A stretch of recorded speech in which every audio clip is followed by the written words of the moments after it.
If you struggle to tell Baroque art apart from the Renaissance, here are the exact characteristics you need to look for. This is how art historians actually break down a painting.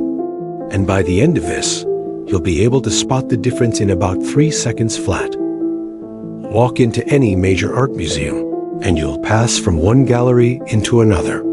And the shift will hit you before you even read a wall label. One room feels calm, balanced, every figure standing in careful proportion, under gentle, even light. Then you step into the next room, and it feels like a storm just broke loose. Bodies twist, fabric ripples like it's caught mid-gust. Light slices through darkness like a blade. You've just walked from the Renaissance into the Baroque, the dramatic visual language that defined the 1600s. And your body knew it before your brain caught up. That reaction is not an accident. It is the whole point. And it comes down to 4 characteristics you can train your eye to catch every single time. To see them clearly, we only need to look at 2 artists and 3 works. The first characteristic is drama in the lighting.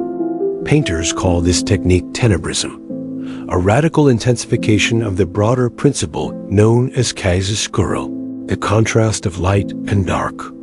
Renaissance artists lit their scenes evenly, the way sunlight falls through an open window on a clear day. But Baroque artists threw that evenness out. The clearest example is Caravaggio's Calling of St. Matthew.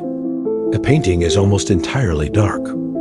A dim tavern, a group of men gathered around a table, and then one beam of light cuts diagonally across the whole scene, like it fell from somewhere outside the frame entirely. That beam lands directly on one man's face, singling him out from the shadows around him. Caravaggio isn't just lighting a room. He's using light to point, to accuse, to choose.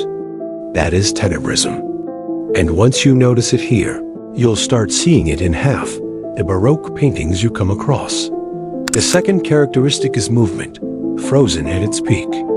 And for this, look at Bernini's sculpture Apollo and Daphne. Housed in the Galleria Borghese in Rome, the subject comes straight from Ovid's Metamorphoses, the ancient Roman poem in which a river god's daughter is transformed into a laurel tree as Apollo pursues her. Renaissance sculptors carved figures standing still, poised like they're holding a pose for a portrait. Bernini refused to do that. He carved the exact split second of maximum action, the instant a body is transforming right in front of your eyes.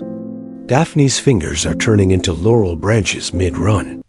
Her mouth is open in a silent scream. Her skin is becoming bark as you watch. Walk around the sculpture, and every angle shows a different piece of that transformation still happening. Nothing about it is settled. Nothing about it is calm. That restlessness, caught in solid marble, is the Baroque. Obsession with the in-between moment. The third and fourth characteristics both show up in a single work. Bernini's Ecstasy of Saint Teresa, housed inside the Cornaro Chapel in Rome. The third characteristic is intense theatrical emotion. Renaissance faces stay serene, even in suffering. But Teresa's face is not serene at all. Her mouth is parted. Her eyes are half closed. Her whole body has gone limp, caught in a moment of religious rapture. Specifically, the transverberation, the mystical experience.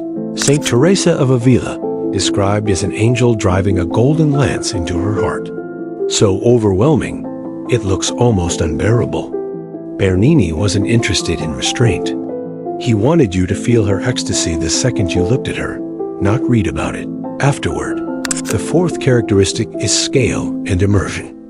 And this is where the Cornaro Chapel does something Caravaggio's tavern scene, or Bernini's marble figures alone, cannot. Bernini didn't just sculpt Teresa. He built an entire theater around her. Hidden windows flood her in golden light from an angle you can't see. Sculpted figures of the Cornaro family sit in box seats on either side, like they're watching a play. And gilded rays stream down from above, as if heaven itself were leaning into the room. Standing in that chapel doesn't feel like looking at art. It feels like walking into the middle of a miracle that is still happening.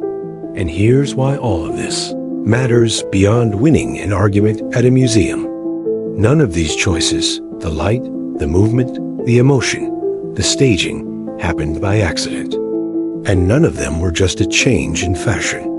They were a weapon dot by the early 1500s. The Catholic Church was losing people fast.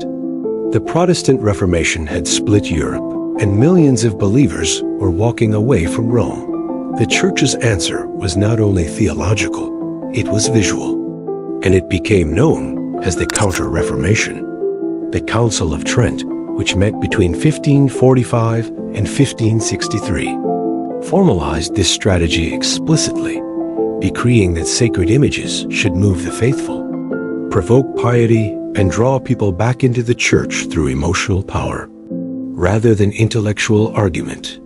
Caravaggio and Bernini weren't just working artists chasing commissions. They were building recruitment tools. And Bernini's Cornerstone Chapel is maybe the single clearest example that ever existed of art built specifically to overwhelm a person back into faith. That is why decoding Christian symbols in Baroque art really means decoding a persuasion campaign, centuries in the making. That beam of light on Matthew's face, Daphne's body caught mid-transformation, Teresa's ecstasy staged like a performance. All of it was placed there to make you feel something specific, and to point that feeling straight back to the church dot. So next time you come across any of these three works or anything that looks like them, you'll know exactly what you're looking at and exactly why it was built to make you feel that way.